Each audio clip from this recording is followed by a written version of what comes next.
सलोनी के एक नाम सुनते ही उसके तन बदन में जैसे आग सी लग जाती। अब उसे उस नाम से नफरत सी हो गई थी, क्योंकि उसको वह नाम अब उसके चेहरे पर डाले हुए तेजाब की याद दिलाने लगता। जब भी वो आईने में अपना चेहरा देखती तो उसको वो दर्द याद आ जाता था जो हादसा उस दिन उसके साथ हुआ था जब उस लड़के ने उसके ऊपर तेजाब डाला था। जय हिंद दोस्तों, मैं हूं आपका अपना दोस्त राकेश यादव। हम आप सभी का LDG के मोटिवेशनल यूट्यूब चैनल में स्वागत करते हैं। आज हम फिर से आपके लिए रोमांटिक कपल लव स्टोरी व सच्ची प्रेम कहानी लेकर हाजिर हुए हैं। अगर आपको रोमांटिक सच्ची प्रेम कहानियां पसंद है तो आपको हमारी यह वीडियो बहुत पसंद आने वाली है। आपको हमारी यह कहानी कैसी लगती है, कृपया आप हमें कमेंट करके जरूर बताएं। कहानियां तो बहुत सारी होती है और सभी प्रकार की कहानियां सुनने और पढ़ने में हम सभी लोगों को मजा आता है, लेकिन सच्ची प्रेम कहानियों को सुनने और पढ़ने में हम सभी को बहुत ज्यादा मजा आता है, क्योंकि हम सभी की उम्र 20 से ज्यादा हो चुकी है। हम लोग प्रेम कहानियों को सुनने और पढ़ने में ज्यादा दिलचस्पी दिखाते हैं। तो चलिए हम लोग रोमांटिक कपल लव स्टोरी व सच्ची प्रेम कहानी के बारे में सुनते और पढ़ते हैं। यह कहानी एक सच्ची घटना पर आधारित है। इसके पात्रों के नामों को परिवर्तित कर दिया गया है। यह कहानी एक गायक सलोनी की है। आज सलोनी का एक न्यूज चैनल पर इंटरव्यू था। आज सभी की नजरें सलोनी के इंटरव्यू वाले प्रोग्राम को देखने के लिए गड़ी हुई थी। जैसे ही घड़ी में शाम के 6 बजे वैसे ही सलोनी का इंटरव्यू दिखाया जाने लगा। सलोनी का इंटरव्यू जो ले रही थी वो भी एक बहुत ही मशहूर एंकर थी। अब उनका इंटरव्यू शुरू हुआ और एंकर ने कहा, हेलो दर्शकों, आपका हमारे न्यूज चैनल पर स्वागत है और आज हम बात करेंगे सलोनी जी से, जो एक मिडिल क्लास की लड़की है, लेकिन आज इनको देश का बच्चा जानता है। तो सलोनी जी, आज आप हर दिल की धड़कन है और आज आपके गीत हर किसी की जुबान पर है। वैसे तो आपके बारे में हर कोई जानता है, लेकिन आज हम आपसे आपकी सफलता की कहानी जानना चाहते हैं कि जब आपके साथ उस लड़के ने इतना गलत किया, उसके बाद आप डिप्रेशन में भी चली गई थी, तो आप उससे कैसे उभरी? क्या आप हमारे दर्शकों को इस बारे में कुछ बता सकती है? सलोनी ने कहा, हाँ, मैं अपने माता पिता की अकेली संतान हूँ। मेरे पिता एक सरकारी कर्मचारी है। जब मैं 10 साल की थी तब ही मेरी माँ की मृत्यु हो गई थी। तब हमारे रिश्तेदारों ने पिताजी को फिर से शादी करने को कहा, लेकिन तब मेरे पिताजी ने दूसरी शादी नहीं की। उन्होंने कहा कि अगर मैंने दूसरी शादी कर ली तो सौतेली माँ मेरी बेटी के साथ कैसा व्यवहार करेगी, इसका कुछ अंदाजा नहीं। अगर उसने मेरी बेटी के साथ सौतेला व्यवहार किया तो मैं सहन नहीं कर सकूंगा, इसीलिए मैं दूसरी शादी नहीं करूंगा।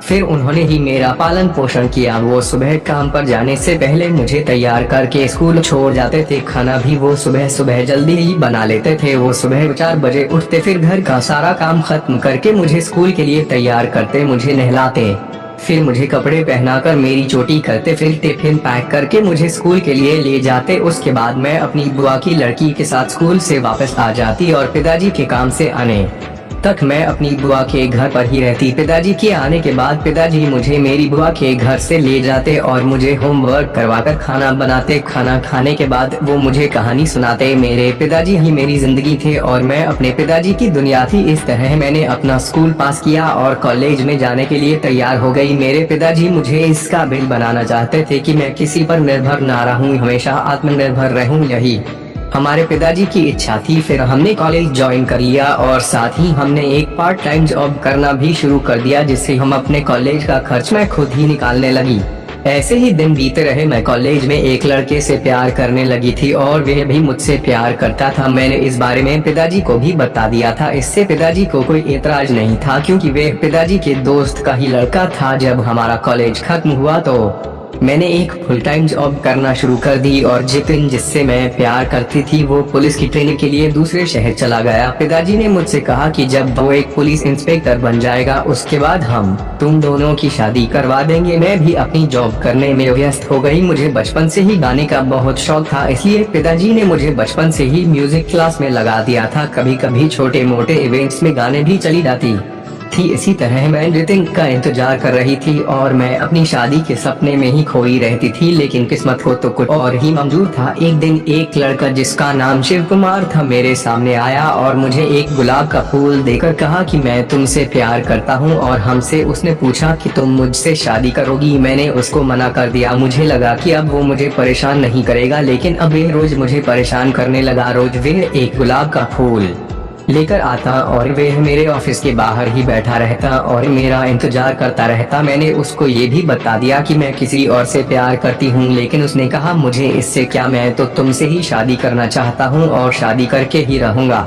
फिर उसने मेरा हाथ पकड़ लिया। मुझे ये देखकर बहुत गुस्सा आया और मैंने अपना हाथ छुड़ाया और उसको जोर से एक थप्पड़ मार दिया और उससे कहा कि मैं जितिन से प्यार करती हूँ, उसी से शादी करूंगी। उसके बाद मैं वहां से चली आई। अगले दिन जब मैं ऑफिस से बाहर आई तो वो सामने ही खड़ा था। उसने मुझसे कहा कि मुझे माफ कर दो, तो मैंने कहा कि कोई बात नहीं, मैंने तुम्हें माफ कर दिया। उसके बाद वह जोर जोर से हंसने लगा और कहा तूने क्या सोचा, ये शिव कुमार तेरे थप्पड़ से डर गया है, तू मेरी नहीं होगी तो मैं तुझे किसी का भी नहीं होने दूंगा। उसके बाद उसने अपने हाथों में पकड़ी हुई एक शीशी का तेजाब मेरे चेहरे पर डाल दिया और वहां से भाग गया।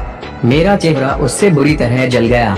उस समय मुझे इतनी जलन हुई मैं बता भी नहीं सकती। भगवान इतनी तकलीफ किसी को भी न दे। उसके बाद मुझे मेरे कलीग्स ने जल्दी से हॉस्पिटल में भर्ती करवाया और मेरे पिताजी को भी बुला लिया। उनकी क्या हालत हुई होगी मैं अच्छी तरह से समझ सकती हूँ। पिताजी मुझे कितना प्यार करते हैं ये तो मैं ही जानती हूँ। मेरा इलाज कई दिनों तक चलता रहा, तब जाकर मुझे होश आया और जब मैंने अपना चेहरा देखा तो मेरे दुख का अंदाजा कोई भी नहीं लगा सकता। मैं बहुत दुखी हो गई। फिर मुझे डिस्चार्ज कर दिया गया।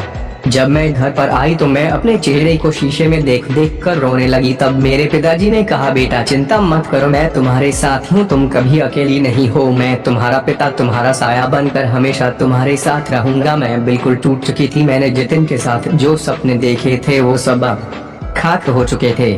जब भी कोई मुझे सलोनी कह के बुलाता तो मेरे अंदर एक ऐसी भावना आ जाती जैसे कोई मुझे गाली दे रहा हो। जब से शिव कुमार ने मेरे चेहरे पर तेजाब डाला और कहा कि अगर मैं उससे शादी नहीं करूंगी तो वो किसी से शादी नहीं होने देगा, बस मेरे जहन में यही बातें घूमती रहती, जिससे मैं डिप्रेशन में जाने लगी। हालांकि उसको सजा हो गई, लेकिन उसकी वो हंसी अब भी मुझे डराती थी। उसने जो कहा था वो सच ही तो था। अब इस हालत में तो शायद जितिन भी मुझसे शादी नहीं करेगा। अभी तक तो उसको ये पता नहीं था। जब उसको पता चलेगा और वो मुझे देखेगा तो उसके बाद तो वो भी मुझसे शादी करने से इनकार कर देगा। तब पिताजी ने मेरी हालत देखकर मुझे एक डॉक्टर के पास ले गए। कुछ दिनों बाद जितिन की ट्रेनिंग पूरी हो गई और उसकी पोस्टिंग हमारे ही शहर में हुई। वह जब शहर में आया तो उसके पिताजी ने मेरे बारे में उसको बताया। वो सीधा मेरे पास आया और आते ही मुझे गले से लगा लिया। मुझे लगा शायद उसने मेरा चेहरा नहीं देखा, इसलिए उसने मुझे गले से लगा लिया। अगर वो मेरा चेहरा देखता तो शायद वो मुझे गले से लगाना तो दूर वो यहाँ रुकता ही नहीं। उसने कहा सलोनी तुम कैसी हो, तुम सोच भी नहीं सकती कि ये इतने दिन मैंने वहाँ पर कैसे बिताए। तुमने मुझे एक चिट्ठी भी नहीं भेजी। मैंने जितिन को कहा क्या तुमने मेरा चेहरा नहीं देखा? जितिन ने कहा हाँ देखा। क्यों, क्या हुआ? जिस चेहरे को मैं खुद देखना पसंद नहीं करती उसको देखकर तुम इतनी नॉर्मल बात कैसे कर सकते हो? तब जितिन ने कहा मैंने तुमसे प्यार किया है, तुम्हारे चेहरे से नहीं। और मैं तुमसे पूछता हूँ कि अगर मेरे साथ ऐसा होता तो तब मैंने उसके मुंह पर हाथ रखा और कहा भगवान ना करे तुम्हारे साथ ऐसा हो। उसने कहा तुम्हारे पिताजी कहाँ है? मैंने कहा बाहर गए हैं, आते ही होंगे। जितिन की बातें सुनकर अब मेरे अंदर आत्मविश्वास बढ़ गया था। जितिन ने कहा हमारी शादी के लिए मैंने तो बस मेरी ट्रेनिंग खत्म होने तक का इंतजार करने को कहा था। अब पिताजी से कहकर जल्दी से किसी पंडित को बुलवाकर हमारी शादी की तारीख निकलवा लेना। तभी जितिन को किसी का फोन आ गया। फिर उसने कहा है कि अब मैं निकल रहा हूँ, शाम को फिर आ जाऊंगा, हमें अभी कुछ काम है। जितिन से मिलकर और उसकी बातों को सुनकर मेरा मन हल्का हो गया। ऐसा लगा जैसे मेरे मन से कोई बोझ उतर गया हो। कुछ दिनों बाद हमने शादी कर ली। पिताजी भी हमारे साथ ही रहते थे। मैंने कॉलेज के समय में ही जितिन से कहा था कि मैं शादी एक ही शर्त पर करूंगी कि पिताजी भी हमारे साथ ही रहेंगे। उसको ये बात याद थी। वो मेरी हर छोटी से छोटी बात का ध्यान रखता था। जितिन को पता था कि मुझे गाना बहुत पसंद है, तो उसने मेरे लिए एक गिटार लाकर दे दिया था और मेरे गीतों के वीडियो को सोशल मीडिया पर डालते रहे। धीरे धीरे मेरे गाने भी वायरल हो गए। उसके बाद तो आप सब जानते ही है। सलोनी ने कहा कि एंकर मैडम जी मैं आपसे एक बात कहना चाहती हूँ। एंकर मैडम जी कहती है ठीक है कहो।